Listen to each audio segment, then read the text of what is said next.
कलकत्ता उच्च न्यायालय ने ममता बनर्जी सरकार को आरजी कर मेडिकल हॉस्पिटल में महिला प्रशिक्षु डॉक्टर के साथ दुष्कर्म के बाद जिस तरह से उस घटना को बहुत ही कैजुअल लिया गया या जिस तरह से उसमें ढिलाई बरती गई, उसमें उच्च न्यायालय ने फटकार लगाते हुए बोला कि ये बहुत निंदनीय है और सरकार की विफलता है, क्योंकि जो प्रिंसिपल इंचार्ज था मेडिकल कॉलेज का, उसके निलंबन के 4 घंटे बाद ही ममता बनर्जी सरकार ने उसको किसी और मेडिकल कॉलेज का प्रिंसिपल बना दिया। और वो भी प्रिंसिपल तब बना दिया जब इस विभत्स घटना में वो संदेह के घेरे में है, और ऐसी स्थिति में पुलिस ने उससे प्रश्न करना भी जरूरी नहीं समझा। और जब पीड़िता के पेरेंट्स वहाँ पर पहुँचे तो न सिर्फ प्रिंसिपल के द्वारा और स्कूल प्रशासन के द्वारा उन्हें झूठ बोलकर गुमराह करने की कोशिश की गई, बल्कि कई घंटों तक उन्हें अपने बेटी के शव के पास जाने तक नहीं दिया गया। और ये कोई पहली घटना नहीं है।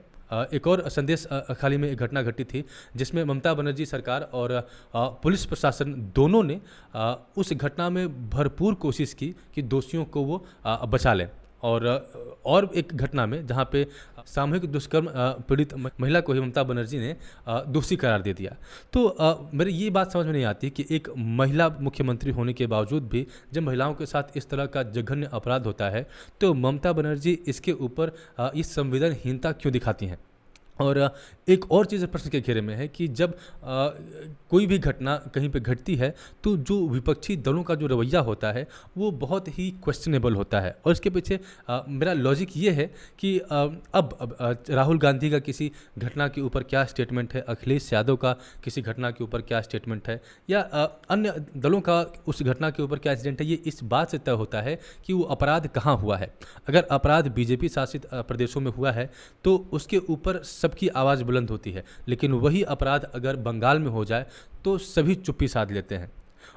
कहीं भी अपराध हो, कहीं भी किसी महिला के साथ कोई इस तरह की चीज़ें हो तो वो उसी गंभीर क्राइम की श्रेणी में आता है। पर विपक्ष की संवेदनहीनता है कि अगर वो गैर बीजेपी राज्यों में हो तो उसको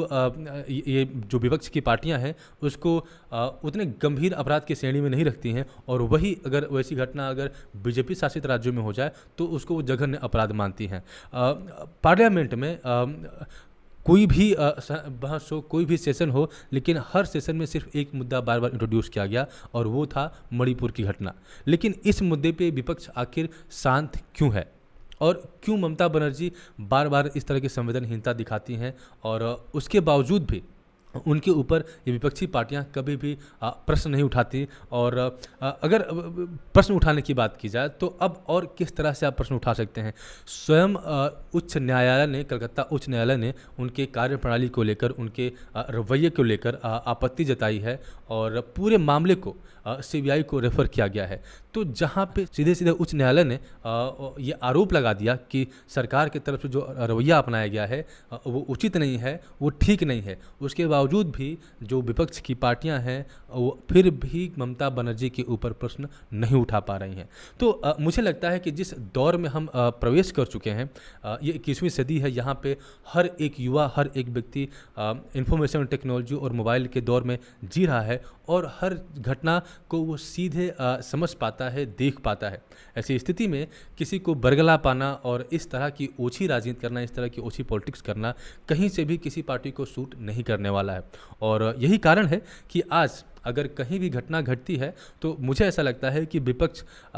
को भी अपने इस पूर्वाग्रह की मानसिकता से बाहर आना चाहिए, अपने इस संकीर्ण सोच के दायरे से बाहर आना चाहिए। और घटना चाहे कहीं भी घटे, चाहे वो बंगाल में घटे, चाहे वो उत्तर प्रदेश में घटे,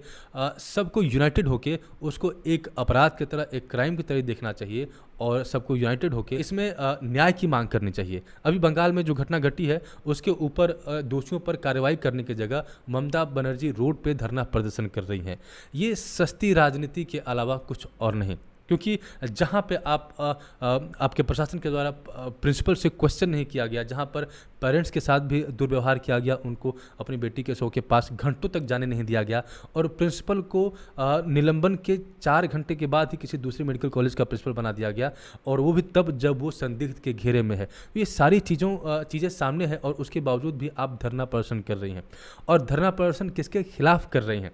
ऐसा भी आरोप है कि आरजी कर मेडिकल हॉस्पिटल में जब एक बड़े समूह के द्वारा धरना दिया जा रहा था और इस बात को लेकर धरना दिया जा रहा था कि जिस तरह से प्रशासन के द्वारा मामले को हैंडल किया जा रहा है वो संतोषजनक नहीं है। और ठीक वैसी स्थिति में एक बड़ी भीड़ आरजी कर मेडिकल हॉस्पिटल में घुसती है और वहाँ पर तोड़फोड़ मचाती है। और कुछ लोगों के द्वारा ये आरोप लगाया जाता है कि वहाँ जो भी एविडेंस थे या जो भी साक्ष्य थे इस भीड़ के द्वारा उसको मिटाने की भी कोशिश की गई। तमाम बातें हैं, लोग अपनी अपनी थ्योरी देते रहेंगे, लेकिन कहने का तात्पर्य ये है कि इस तरह के मामले में मुझे ऐसा लगता है कि ममता बनर्जी सरकार को थोड़ा संवेदनशील होना पड़ेगा और ये कोशिश करनी पड़ेगी कि कम से कम प्रशासनिक तौर पे इस तरह की चूक ना हो। बीते गत दिनों में इस तरह की बातें सामने आई हैं कि कोलकाता पुलिस कई सारे मामलों में वो इस तरह से काम करती है जैसे कि वो टीएमसी की कोई शाखा हो। और बिल्कुल पुलिस पे कहीं ना कहीं से राजनीतिक पार्टियों का दबाव होता है, लेकिन